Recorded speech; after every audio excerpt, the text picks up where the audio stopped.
we've just been listening to Jose's final press conference following that defeat at Leicester. Listening to his comments and the fact that he took training today would suggest that he wasn't expecting the axe. No, I don't think he was. I suspect that he thought that the moment might have come on Tuesday or Wednesday.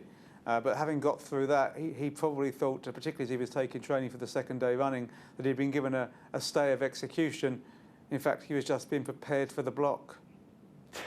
Well, Gus Hiddink has been mentioned as a possible interim coach until the end of the season. But in terms of a permanent manager, there's lots of speculation about Pep Guardiola's future at Bayern Munich. He could be available. Also, Diego Simeone is another who's been mentioned, someone who could possibly get the best out of his former striker at Atletico, Diego Costa.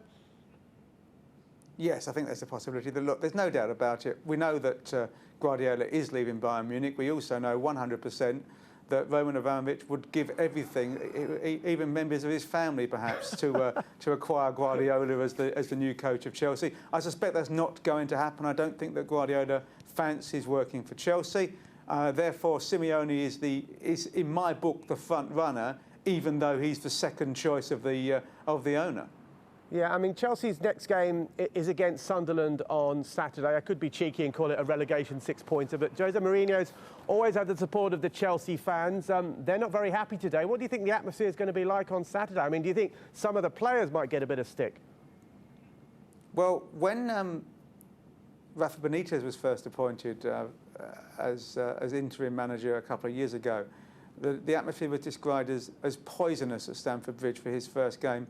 I anticipate something pretty similar on Saturday afternoon. I think it will be toxic. I think there will be a lot of finger pointing by the supporters, mainly in the direction of the players. Some of them accept, I'm sure, that Mourinho probably had to go, that his time was up, that things weren't working, that change was required. But at the same time, they also blame a lot of these players. They feel that many of them care not one jot about the club, have no understanding of what it means to them, do not have the heart and soul for Chelsea Football Club that's embodied in players like Didier Drogba and Frank Lampard and Petr Cech, who's now gone on, John Terry, who is the sole survivor of that first glory era under Abramovich. And they will take it out on those players who they feel have let the club down. OK, Martin Lipton, thanks very much for your time. Extremely busy day for you, but for now, thank you very much.